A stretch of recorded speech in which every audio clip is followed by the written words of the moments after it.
Барлықтарыңызға сәлем, каналыма хош келдіңіздер.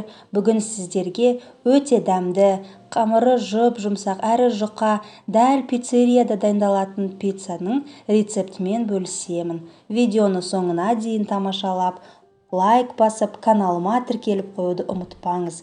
Сіздері алда әртүрлі тегін мастер-класстармен бөлісетін боламын. Ендеше алдымен пиццаның қамырын дайындап алайық. Ол үшін 175 грамм жылы суға 20 грамм зәйтүн майын қосамыз, яғни оливковое масло. Зәйтүн майы пиццаның қамырын ерекше дәмді етеді. Осының үстіне 1 ас қасық ашытқы қосамыз және 1 шай қасық қант, жарты шай қасық тұз қосып араластырамыз.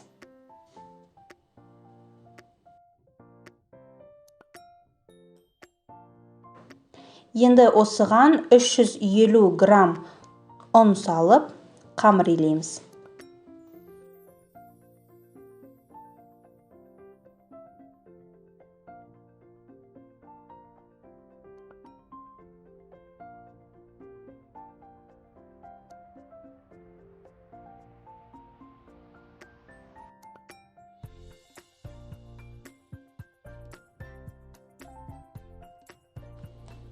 Дайын қамырды 5-10 минутқа мешочкқа салып қойып қоямыз.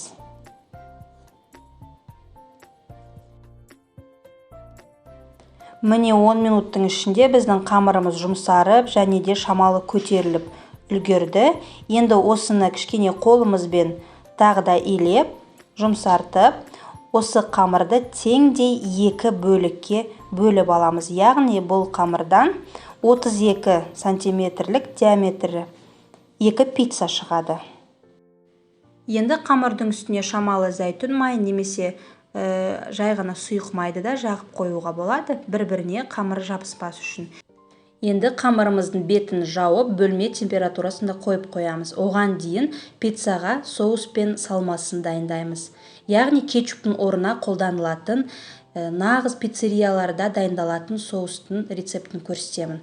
Ол үшін 2 қызанақты дәл видеодағындай ортасын тазалап, 4 бөлікке шамалы сыртын кесеміз және де үстіне ыстық қайнап тұрған су құйып 5 минутқа қоямыз. Сол кезде біздің қызанақтың видеода көріп тұрғандарыңыздай сыртында қабығы өте оңай шешіледі. Осылай қызанақты тазалап алғаннан кейін, осы ыдыстың ішіне блендермен жақсылап езіп аламыз. Енді орташа отқа табамызды қойып, 2-3 ас қасық зәйтүн майына, 1 шай қасық орегано, 1 шай қасық паприка және де 2 сарымсақты үккіштен өткізіп қосамыз.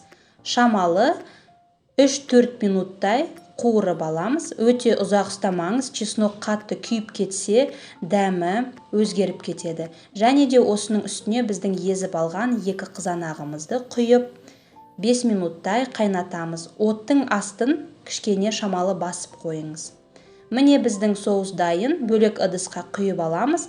Енді біздің тартылған етімізді дайындайық. Ол үшін шамалы 3-4 ас қасық сұйық майға 1 пиязды ұсақтап турап қуырып аламыз және де осының үстіне 200 грамм тартылған ет саламыз. Жарты шай қасық паприка салып және де дәміне қарай тұз қосып фаршымызды жақсылап қуырып аламыз.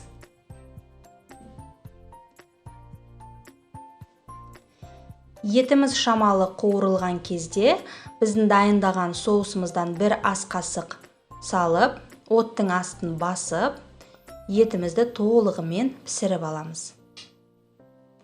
Міне біздің етіміз де пісті, пиццамыздың салмасы да дайын болды. Осы уақытқа дейін біздің қамырымыз өте жақсы 2-3 есе осылай көтеріледі. Енді видеода көріп тұрғандарыңыздай қамырымызды түсіріп, 2 бөлікке бөліп, 1 бөлігін әзірше қойып қоямыз. Екінші 1 бөлігін өзіңіз қалаған формада жаямыз.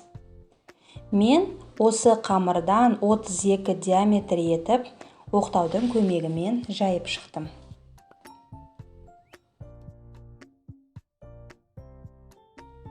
Қолыңызды майлап, майдың көмегімен де осылай қолыңызбен жайып шықсаңыз да болады. Енді біздің пешке пісіретін ыдысымызға пергамент қағазын төсеп, шамалы бетіне ұн сепсеңіз де болады, сеппесеңіз де ол жабыспайды. Осыған біздің қамырымызды саламыз, және де біздің дайындап қойған соусымызды дәл 2 пиццаға жетерліктей, соның тең жартысын салып, видеода көріп тұрғандарыңыздай жақсылап жайып шығамыз.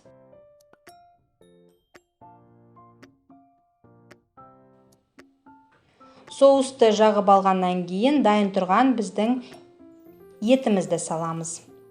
Және де ең үстіне үкіштен өткізілген ірімшікті саламыз. Мен сулугуни деген ірімшікті пайдаландым. Бір пачкасы тура 2 пиццаға жетеді. Сіз өзіңіз қалаған ірімшігіңізді қолдансаңыз болады. Және де 230 градуста алдын ала жақсылап қызып тұрған пеште пиццамызды 8-9 минут пісіріп аламыз. Міне біздің пиццамыз дайын. Қамыры жақсы болып піседі, ортасы барлығы толығымен жақсы піседі. Өте жұмсақ, әрі дәмді, дайындалуы да өте оңай. Жасап көріңіздер. Екінші пиццаға мен тартылған еттен емес, ірімшік және қызанақтан жасадым, яғни маргарита пиццасын. Ол да өте дәмді болып шығады. Сіз соусын дайындамай, оның орнына кетчуп қолдансаңыз да өте дәмді болады. Жасап көріңіздер. Видео ұнаса, лайк басып, комментарий қалдыруды ұмытпаңыздар.